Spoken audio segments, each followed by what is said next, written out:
Antes de falar sobre a questão da posição do texto do projeto, lembrar uma experiência minha pessoal.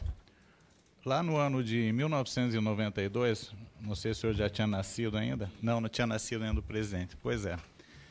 Lá no estado de Mato Grosso, trabalhava lá, e nós contratamos, à época, o professor Paulo Afonso Leme Machado e Antonina G., que são grandes expoentes do direito ambiental, para a elaboração de um código ambiental do estado. E lá nessa lei, que foi sancionada em 95, ou seja, antes da própria resolução 237, colocou-se um capítulo sobre a licença, sobre a LAU, Licença Ambiental Única, que seria uma licença destinada a empreendimentos agropecuários em geral. Foi aprovada essa lei. E depois, a partir do ano de 1998, o Estado começou a emitir as tais das licenças ambientais únicas, que seriam destinadas ao setor rural. E chegou-se à conclusão que aquilo não resolvia, porque uma coisa é a lavoura, é a criação de gado extensiva, e a outra coisa é a suinocultura, a avicultura, empreendimentos agroindustriais no âmbito da propriedade, né, quando existentes, e que mereciam a licença própria específica. Então, na verdade, a licença ambiental única ela não era tão única assim, porque quem quisesse fazer uma avicultura tinha que fazer a licença específica, quem quisesse fazer o confinamento tinha que fazer, quem quisesse fazer um laticínio teria que fazer a sua licença. Então, na verdade, a licença ambiental única ela não era única. E nós fomos lá trabalhando anos com esses licenciamentos, e depois a licença ela se tornava, na verdade, uma validação do Código Florestal. Ela era um CAR.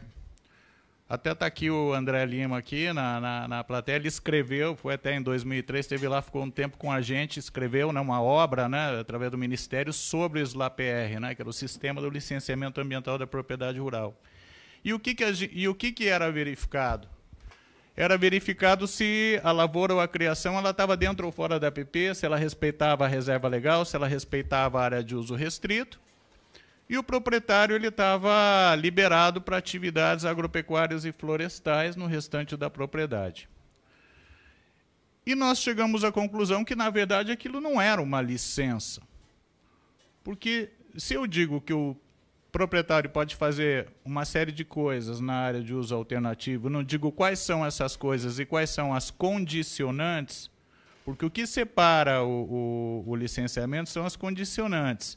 Quando se dá uma autorização para se fazer uma usina hidrelétrica, está se dizendo qual é o tamanho do reservatório, qual é a vazão do rio, um conjunto de condicionantes. A atividade agropecuária, vamos pensar na agricultura, ela está sujeita a uma legislação extravagante, ou seja, foi falado aqui a contaminação da questão dos agrotóxicos. O agrotóxico que for mal manejado, aplicado fora das recomendações técnicas, ele tem sim um potencial poluidor e tem sim um potencial, inclusive, de contaminação das pessoas que eventualmente não estiverem usando os equipamentos de proteção e tendo as salvaguardas necessárias à saúde.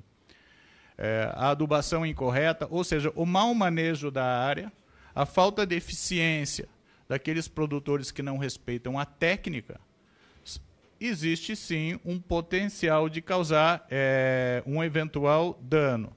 Aquele que cumpre todas as regras das boas práticas agropecuárias, ele está, vamos dizer assim, dentro de todas as normas. Ou seja, então, uma licença ambiental para o uso de um pesticida, de um agrotóxico, na verdade, esse agrotóxico ele é aprovado pelos órgãos de vigilância sanitária, pelo IBAMA e tudo mais, mas ele tem que ser usado corretamente.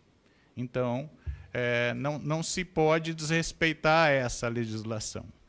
Então, a atividade agropecuária, e isso leva a confusões, eu vi até uma matéria dias atrás falando que o setor não quer regulação.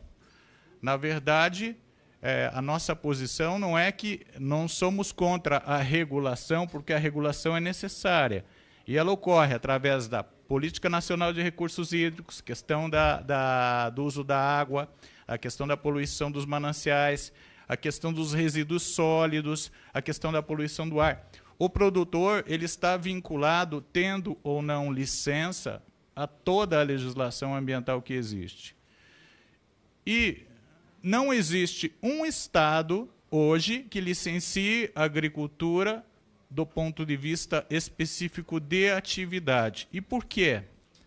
Porque no mundo não se conseguiu fazer, né? Porque eu posso, nessa safra, plantar milho, ou feijão, ou arroz, ou posso criar gado, ou eu posso mudar as atividades, todas dentro da lei, mas eu não tenho como dizer que um produtor vai, no dia 15 de janeiro, aplicar lá um produto para matar uma lagarta. Eu não sei nem se vai ser usado agrotóxico na safra, embora o produtor ele tenha que se precaver. Então, a questão da regulação, ela existe na atividade. Ocorre que, quando se licencia um processo industrial, vamos dizer, licencia-se a fabricação de um produto, todas as etapas do processo industrial, elas estão previstas dentro do processo do licenciamento. A agricultura não. Ela depende do clima, você vai ter praga, não vai ter praga, você vai irrigar ou não, a atividade da irrigação depende se choveu ou não choveu, ou seja, então esse compliance, ele é necessário que todos os produtores cumpram toda a legislação ambiental. Agora, a nossa posição em relação de que quase 5 milhões de produtores têm que ter na mão um documento chamado licença, considerando-se que o licenciamento ambiental, a falta de, é um crime, faltou, né, o artigo 60 da Lei de Crimes Ambientais, né? Operar sem a licença significa um crime. Então, como fazer se, num universo de 40 anos, não se expediu 700 mil licenças desde o início do licenciamento no Brasil? O que eu vou fazer com 5 milhões de imóveis? Quanto tempo se fosse aplicar o modelo tradicional? O que fazer com tudo que está funcionando? Não é? Então, nós temos duas opções. A dispensa, uma discussão sobre a dispensa, ou ainda a LAC, uma licença por adesão e compromisso, aonde o produtor ele vai assumir uma listagem de obrigações em relação a tudo isso, agrotóxico, adubos, a saúde do trabalhador, resíduos sólidos, etc., e que, se fiscalizado e constatado a não veracidade dessa declaração, ele será punido. Então, uma forma de se evitar uma ilegalização em massa. Veja que a Resolução 237, ela prevê, desde 97, atividades agropecuárias, e se nós pegarmos a Lei 8.171, de 91, que ela estabelece o que são atividades agropecuárias, atividade agropecuária ela vai desde a coleta de um fruto até a fabricação de um agrotóxico. Então, na verdade, nós não poderíamos dizer que qualquer atividade agropecuária lato sensu, ela poderia ser dispensada de licenciamento, e nem tampouco atividades relacionadas a confinamento, atividades que geram dejetos, né, e poluentes que precisam ser tratados, de que elas possam ser diretamente dispensadas, mas é necessário, então, se fazer uma regulação, aplicar essa regulação aos produtores, aqueles que acatam todas as regras ambientais, a legislação extravagante, eles estariam operando dentro da regularidade, sujeitos a serem fiscalizados e punidos na hipótese de qualquer descumprimento dessa legislação.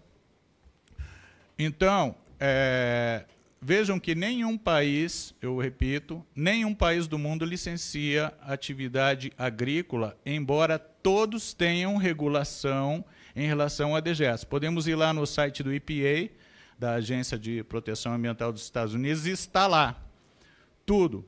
Agora, e os confinamentos? Os confinamentos têm sim um registro de atividade próprio, tem um projeto que é elaborado por um profissional que é credenciado e autorizado pelo órgão ambiental e que quase que age em nome do Estado e que ele certifica a regularidade do empreendimento, né? O Estado do Paraná tem uma experiência semelhante nos empreendimentos considerados de baixo impacto, feito através dessa elaboração de um laudo, dentro de um formulário específico, mostrando a conformidade ambiental. A CNA, nós temos a preocupação com todo esse compliance, com o cumprimento da legislação ambiental. Volta e meia estamos aqui nessa casa discutindo projetos de lei, seja agora do licenciamento ou outros, né? Nós entendemos de que a questão, o produtor é o que mais perde na degradação da propriedade, porque se ele tem erosão, ele tá acabando com o patrimônio dele, depois são terras que vão se tornar não agricultáveis, prejuízo, fora as obrigações legais de reparação de dano ambiental, que foi bem colocado aqui, foi bem exposto. Então, nós temos uma posição de que não se deve criminalizar a atividade agropecuária, né? Esse sistema do licenciamento tradicional, seja licença prévia, instalação ou operação, ou seja, uma licença que demande que o Estado, previamente, vá lá de propriedade em fazenda, de propriedade em propriedade, fazenda a fazenda, para autorizar ou não e deixar essas pessoas à mercê de uma aplicação seletiva de legislação através de Ministério Público, ações fiscais, que vão chegar a criminalizar um produtor que muitas vezes está agindo corretamente, porém não tem um papel chamado licença. Vejam que hoje Mato Grosso passa por um sério problema. Por quê? Pela dificuldade do Estado em fazer as vistorias e emitir as licenças. Daí criou uma autorização provisória de funcionamento. Daí, daqui a pouco, a autorização provisória ela é renovada, ela acaba se tornando definitiva. Ou seja, nós estamos protelando, né, essas situações, e nós precisamos de uma solução que traga, primeiro, seja vinculado ao CAR. Nós entendemos que o CAR é uma ferramenta muito pobre se nós usarmos ela apenas para verificar a questão de desmatamento. O CAR deve ser um sistema de cadastro que unifique o sistema de produção, que ele venha, inclusive, a ser usado para previsões de safra e tudo mais. É uma ferramenta poderosa e que nós temos outros atributos, outras utilidades para ela em relação a essa questão do controle ambiental, monitoramento de bacia, ou seja, nós podemos no CAR lançar todas as atividades que o produtor realiza no seu dia a dia, e assim, quando acontecer algum problema, houver alguma coisa que precise ser verificada, nós tenhamos as informações do cadastro. Por quê? Porque nós precisamos ter a informação ambiental e ter a sociedade inteirada do que está acontecendo no mundo rural e de forma clara. Então, deputado, a princípio, a nossa posição é essa. Nós entendemos de que nós não podemos também causar um sério problema no sistema de licenciamento ambiental dos outros empreendimentos. Porque hoje nós vivemos o empreendedor esperando licenças, quer construir um hospital, quer construir uma indústria, quer fazer um empreendimento, quer fazer uma estrada, o órgão ambiental ele está saturado. Se o licenciamento ambiental de atividade rural passar a existir, porque ele existe na 237, de fato funcionando e fazendo o monitoramento, ele ainda não foi implementado. Para implementar um sistema desse, nós teríamos que estar com o sistema do licenciamento de todas as demais atividades oxigenado funcionando. Exigir o licenciamento para 5 milhões de imóveis rurais, nós vamos estar causando um colapso num sistema, ou melhor, nós estaremos aumentando o colapso de um sistema de licenciamento que já está aí passando por maus lençóis, porque nós vemos a queixa. Essa própria discussão aqui da legislação do licenciamento, ela é decorrente de problemas de demora ou, às vezes, reclamações em relação aos ritos e procedimentos, e, por isso, nós precisamos avançar e estamos à disposição para tratar de todos esses assuntos, e, inclusive, discutir a questão do porte potencial poluidor dos empreendimentos. Quando nós vamos discutir porte potencial poluidor, se faz uma pergunta: o que polui mais, um posto de gasolina ou a refinaria da Petrobras? Né? Daí todos nós vamos chegar, não, quanto maior, mais poluente. Só que no mundo agrícola, se nós formos verificar, um assentamento ou uma reunião de propriedades, se nós tivermos 100 propriedades com 50 hectares, nós temos um potencial poluidor muito maior do que uma propriedade de 5.000 hectares, que tem a reserva legal contínua, tem as APPs configuradas, não temos lançamento de resíduo, fossa séptica, não temos espalhado por todo um universo de terreno, e vamos ter conectividade também.